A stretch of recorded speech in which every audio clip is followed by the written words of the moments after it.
हाय दोस्तों, आपका स्वागत है हमारे यूट्यूब चैनल पर। आज हम आरसीसी जो सब्जेक्ट चल रहा है उसमें हमने पहला चैप्टर कंप्लीट कर लिया है और जो दूसरा चैप्टर था उसका हमने एक वीडियो लेक्चर कंप्लीट कर चुके हैं। आज हम उसके आगे पढ़ेंगे। तो आज हम पढ़ेंगे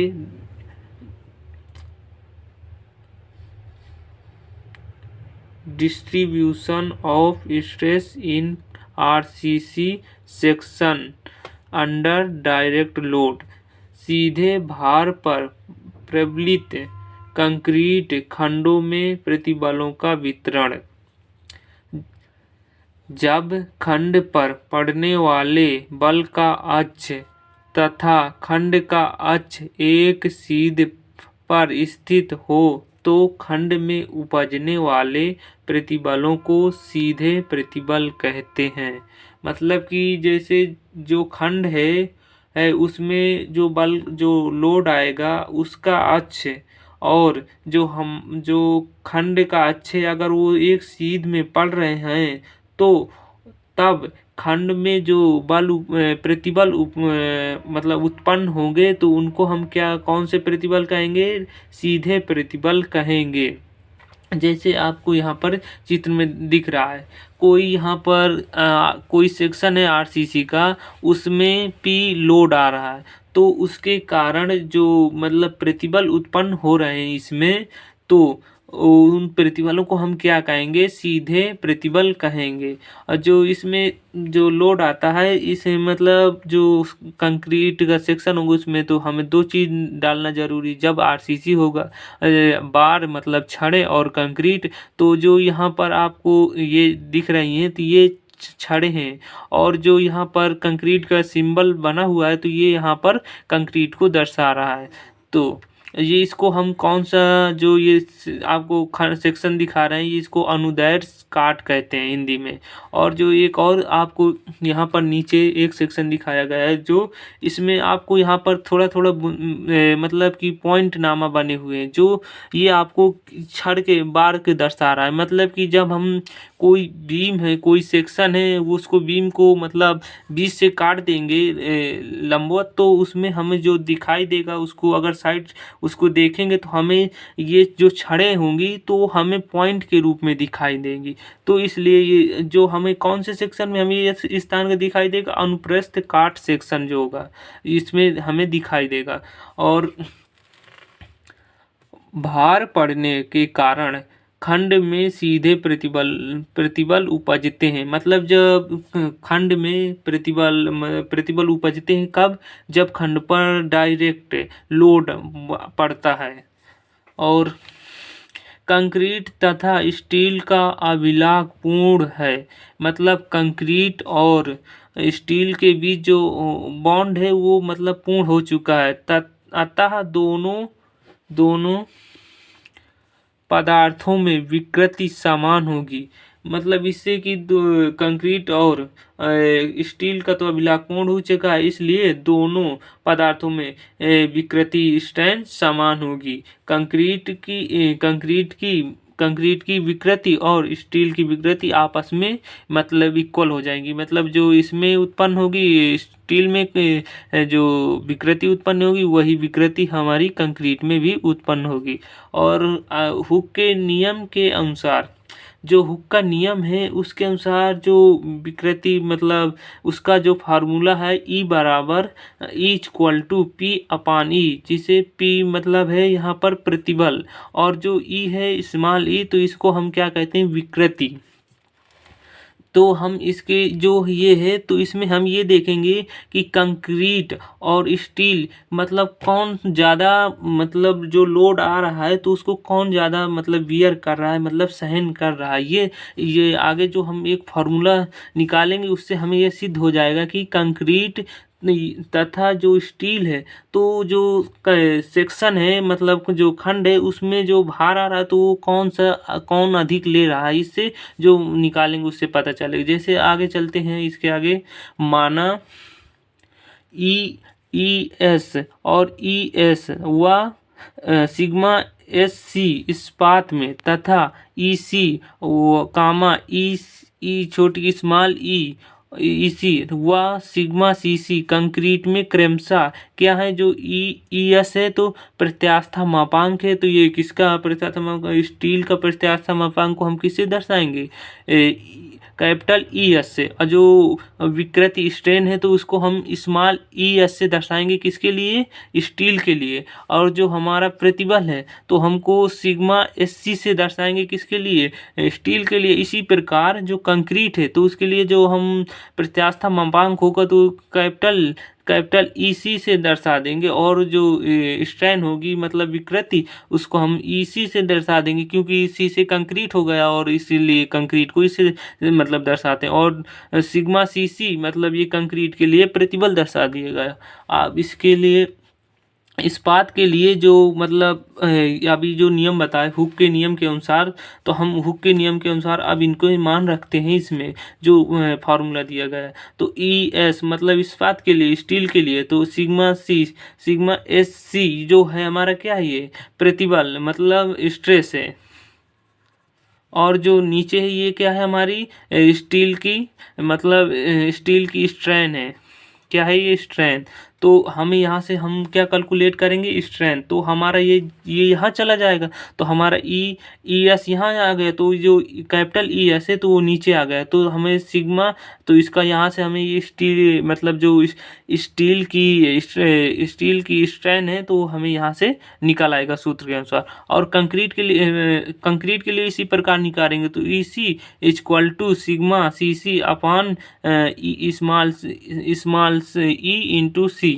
तो इससे हम यहाँ से हम कंक्रीट की स्ट्रेन निकाल लेंगे, मतलब कि विकृति यहाँ से निकाल लेंगे। अब दोनों, क्योंकि अब यहाँ अभी बताया कि स्टील में विकृति और कंक्रीट की विकृति दोनों समान है, तो अब इन दोनों विकृति को हम समान कर देते हैं यहाँ लेकर। तो हम ES और EC दोनों को इक्वल कर दिए। अब यहाँ पर इनके जो रख दिए, अब यहाँ रखने के बाद sigma SC upon capital ES equal to sigma CC upon EC। इसको करने के बाद यहाँ से हमें, और जो हमने अभी एक सूत्र आपको बताया था मॉड्यूलर रेशियो, जो हमारा क्या होता है, सिग्मा EC अपान जो सिग्मा S और नहीं, जो यहाँ पर देखिए जो हमने आपको मॉड्यूलर रेशियो बताया था कि M equal to ES upon EC, ये क्या है, कंक्रीट का प्रत्यास्था मापांक और स्टील का प्रत्यास्था मापांक के अनुपात को क्या कहते हैं हम, मॉड्यूलर रेशियो। जो हम यहाँ इसमें रखेंगे तो यहाँ हमें देखो फार्मूला मिल जाएगा जो अभी इसमें, तो ES अपान EC तो इक्वल टू हम क्या रखेंगे, M। तो यहाँ से हम M रखेंगे तो हमें यहाँ से क्या, जो अभी इसका फार्मूला क्रिएट होगा तो sigma SC upon sigma CC तो equal to sigma SC equal to M into sigma CC। तो ये हमें एक फार्मूला मिल जाता है। और देखिए यहाँ पर लिखा, स्टील कंक्रीट की तुलना में M गुना अधिक लोड वहन करती है। जो हमने आपको यहाँ पर जो ये सेक्शन बताया, जो लोड आ रहा है तो कंक्रीट स्टील की तुलना में कम लोड, मतलब ये जो लोड आ रहा है तो उससे कम लोड ये कंक्रीट सहन करती है। ज़्यादा कौन सहन करता है जो छड़ें होती हैं वो ज़्यादा लोड को बियर करती हैं। तो इससे हमें ये जो फार्मूला निकल के आया, इससे हमें पता चला कि हम जो कंक्रीट की तुलना में स्टील M गुना अधिक लोड को सहन करता है। अब M क्या है, जो हमने बताया कि मॉड्यूलर रेशियो। अब जब ही इसका ये जो न्यूमेरिकल में रखेंगे, जब इनके मान देगा तो वहाँ ले पता चलेगा कितना लोड वियर कर रहा है। इससे हमें ये पता चलता है कि स्टील कंक्रीट की तुलना में M गुना अधिक, मतलब इससे अधिक ही लोड सहन करता है, इससे कम नहीं सहन करता है। अब अगला जो वो है तो है इक्विवेलेंट एरिया ऑफ RC, मतलब आरसीसी प्रबलित कंक्रीट खंड का समतुल्य क्षेत्रफल। इसे हम किस तरह निकालेंगे इसके लिए हम जानेंगे। जो कंक्रीट का अभी यहाँ से पता चल गया कि जो कंक्रीट है स्टील की तुलना में कम लोड टू बियर करती है, तो मतलब उसका एरिया कितना कितने स्टील के कितने एरिया के बराबर होगा उसको निकाल लेंगे आगे। तो यहाँ पर आप यहाँ पर पहले चित्र देखिए। तो कोई सेक्शन है और ये छड़ें डाली गई हैं, इसमें 2 छड़ें दिखाई गई हैं और कंक्रीट है। जो यहाँ पर एक पी लोड आ रहा है जो एक कॉलम है। तो यहाँ पर देखिए, अब यहाँ पर जो पी है तो ये मतलब कुल भार है इसका, स्तंभ पर आ रहा भार, कुल भार मतलब ये कोई कॉलम है दिया गया है तो उसमें पी लोड लग रहा है, तो उसमें मतलब कुल भार है टोटल कितना इस कॉलम में भार आ रहा है। और जो पीसी है तो कंक्रीट द्वारा वहन किया गया भार है। जो पीसी है तो जो कंक्रीट है इस खंड में कॉलम में वो कितना भार मतलब सहन कर रही है, तो वो पीसी सहन करती है। और जो स्टील है, स्टील द्वारा वहन किया गया भार, जो स्टील वहन करती है पीएस, वो लोड वहन करती है। जो टोटल हमारा टोटल लोड कितना है पी, तो उसका मतलब कुछ कंक्रीट लोड वहन करती है और कुछ स्टील वहन करती है। तो मतलब कुल भार टोटल पी इक्वल टू हमारा टोटल भार है। तो जो टोटल भार है जो कंक्रीट है और स्टील है, ये दो इस कॉलम में 2 ही चीज़ तो हैं। तो ये जो दोनों भार को अगर हम जोड़ देंगे तो हमारा कुल भार निकल आएगा। तो यहाँ ले P equal to P C plus P S. और हमें पता है कि प्रतिबल बराबर क्या होता है, प्रतिबल बराबर होता है sigma equal to P upon A, जहाँ ये लोड हो जाता है, लोड हो गया भार या बल, और जो हमारा ए है ये एरिया हो गया। तो अब यहाँ से हम अब जैसे पीसी ये तो हमारा क्या है, ये कंक्रीट जो लोड वहन कर रहा है उसके लिए है। तो यहाँ से हम अब मान इनके रखेंगे स्ट्रेस से, मतलब प्रतिबल कितना आएगा कंक्रीट में उत्पन्न होगा। तो सिग्मा सी सी इंटू ए सी, मतलब ये कंक्रीट का क्षेत्रफल, इस कंक्रीट के क्षेत्रफल कौन है, ए सी लगा है, मतलब ये कंक्रीट के लिए दर्शा रहा है। प्लस अब इसके लिए जो हमारा स्ट्रेस होगा तो सिग्मा एस सी स्ट्रेस किसके लिए दर्शा रहा है, स्टील के लिए। आई इंटू ए एस, जो इस ए एस है तो वो हमारा स्टील के लिए जो एरिया है वो उसको दर्शा रहा है कि हमारी ये जो छड़ें कितना एरिया इस कॉलम में ले रही है। तो इसे कुछ तो होगा ही, क्योंकि 2 छड़ें हैं तो इनका कुछ ना एरिया तो होगा। तो हम उस एरिया को किससे दर्शा रहे हैं, ए एस से। और इसे अब इसको आगे जो अभी हमने ये जो फार्मूला निकाला है sigma S C equal to M into sigma C C, तो हम उसका यूज करेंगे। अब देखिए यहाँ पर सिग्मा एस सी ये दिया है, तो हम यहाँ पर इसका मान रख देंगे। तो सिग्मा एस सी का मान रखेंगे तो यहाँ पर हमारा क्या है, M into sigma C C into A S आ गए। तो हमारा अब यहाँ से देखोगे कि सिग्मा सी सी और सिग्मा सी सी कॉमन हो जा रहा है। तो हम इसको बाहर निकाल लेंगे। तो बाहर निकालने के बाद इसके अंदर जो बचे कोष्टर के अंदर A C plus M into A S, जो यहाँ ए सी क्या है, यहाँ अभी बताए हैं आपको कि ये कंक्रीट का एरिया है। और जो एम क्या है यहाँ पर मॉडुलर रेशियो, और ए एस क्या है, ये स्टील का एरिया है। यहाँ पर देखो अब दर्शाए भी गए, ए सी का कंक्रीट का एरिया है और एस सी जो एस है स्टील का एरिया, और सिग्मा सी सी ये कंक्रीट में उत्पन्न प्रतिबल है और सिग्मा एस सी स्टील में उत्पन्न प्रतिबल है।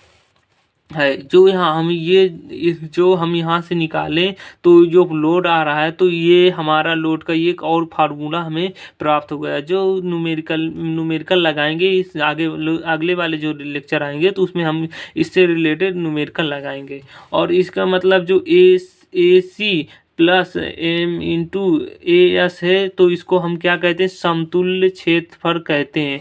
जो इतना जो फार्मूला है इसको हम क्या कहेंगे, समतुल्य क्षेत्रफल कहते हैं। और संपूर्ण खंड को एक संगामी खंड माना जा सकता है। जो यहाँ पर जो हमारा ये खंड अभी जो कॉलम दिखाया था, तो स्तंभ जो है, तो इसको हम क्या मान सकते हैं,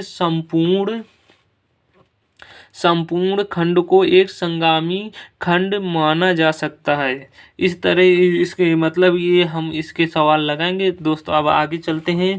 जो अगला टॉपिक है वो RCC beams subjected to flexural load. अनमन भारित प्रबलित सीमेंट कंक्रीट धरन। मतलब जब बीम की लंबाई के अक्ष के लंबवत भार पड़ता है तो बीम में प्रतिबल उत्पन्न होते हैं। मतलब कि जब बीम की लंबाई के अक्ष के लंबवत कोई बीम है, जैसे हम माना कि ये बीम है तो ये इसकी अक्ष हो गई, तो इसके जो लंबवत मतलब जो क्या लोड पड़ेगा तो उसके कारण बीम में क्या उत्पन्न होंगे, प्रतिबल। तो यहाँ इसमें प्रतिबल उत्पन्न होंगे।